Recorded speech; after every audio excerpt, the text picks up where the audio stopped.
Hello, this is a special edition of Please Note that will focus on the process for electing a Bishop Suffragan to serve with us here in the Diocese of North Carolina. I'm particularly pleased to be with Alice Robbins of Emmanuel Church in Southern Pines and the Reverend Chip Edens, Rector of Christ Church, Charlotte. Alice, Chip, great to have you. Great to be with you, Bishop. Thanks, Bishop Curry. It's nice to be here.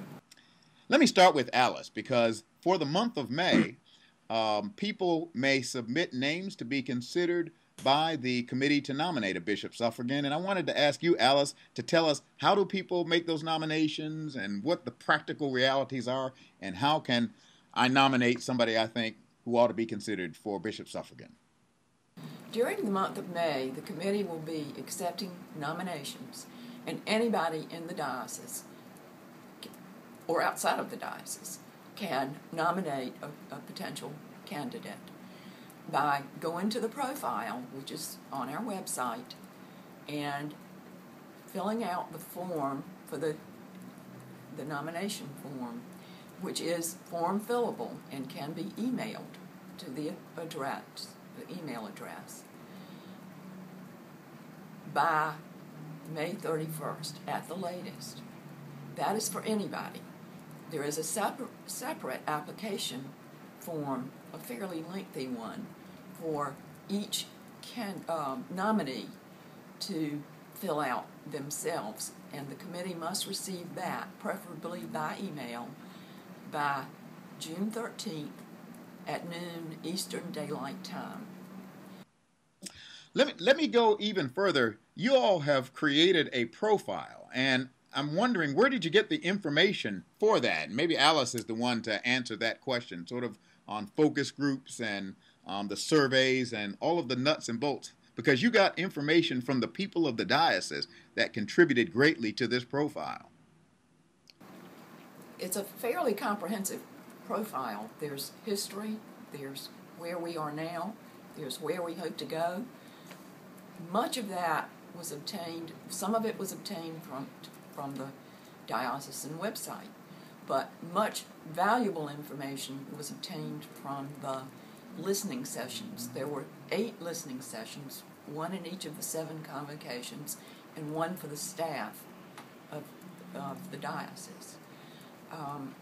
Those listening sessions, together with the online survey or the paper survey, which were submitted, gave us the pulse of the diocese. One of the pieces of information that you did gather from all of the surveys and the listening sessions had to do with kind of the characteristics of the person, what we're kind of looking for. Chip, what were some of the insights that you all gleaned about that?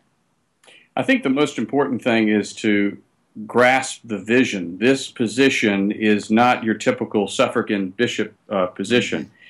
There really is a vision in this diocese, Bishop, that you have put out, and that I think is really something that comes from a stirring in all of us, and that is that we need the church to go to places where the church is not. In other words, to places like homes and offices, pubs, coffee shops. We need a church that doesn't just sort of sit there and say, well, we're going to wait for them to come to us. We need to be a church that goes out, as you said so well, into Galilee to reach people where they are.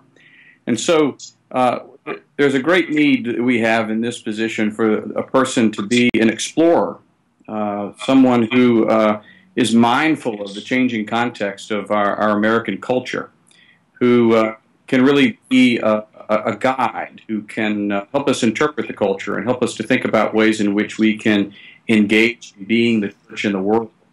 We need someone who is really something of an entrepreneur, who can help us develop new forms of ministry. Again, connect with people, not just in our churches, but outside of our churches. Maybe people who have never been in a church before. We need someone who is an experienced manager. This is a large diocese. We have lots of churches, institutions. We have a wonderful creative staff at our diocesan house, and really spread out for our diocese. I think that's an important thing to understand, is that our diocese is not merely centralized, but is in lots Yes. of places throughout this wonderful state. So we need one who's an experienced manager who can take on a wide variety of responsibilities and can see to ministry is done, leading and encouraging staff, building teams, can not just talk about doing something, but can really work toward developing vision and getting things done. So a part of that, I think, also is being communicated. Obviously, we have lots of changing technologies, ways that people are communicating these days. Bishop, you have certainly shown us that with YouTube videos and tweets and Facebook. We need someone who can embrace these new forms of communication. Communication is so... having said that, the other side of it is we need someone who can really listen, who can listen to God, who can listen to the people of the diocese, who can listen to leaders and help us discern. It's got to be a person that understands and appreciates the diversity of this diocese, who's comfortable in diversity, and who can embrace and celebrate and energize our wonderful people. So I think it's a very, very exciting position. It's again not typical bishop's position. It's a new position for a new church and a new world, and we're real excited about what we have cultivated as a diocese. This is again a diocesan vision, and we're very excited about the spirit we believe do in helping us identify, call that person to serve alongside you, Bishop, and our staff, and as well as all the clergy and lay people of the diocese. Well, I've got to tell you, the energy that you just shared is reflected in the profile so that folk will know on the website, on the Bishop Suffragan Search Committee.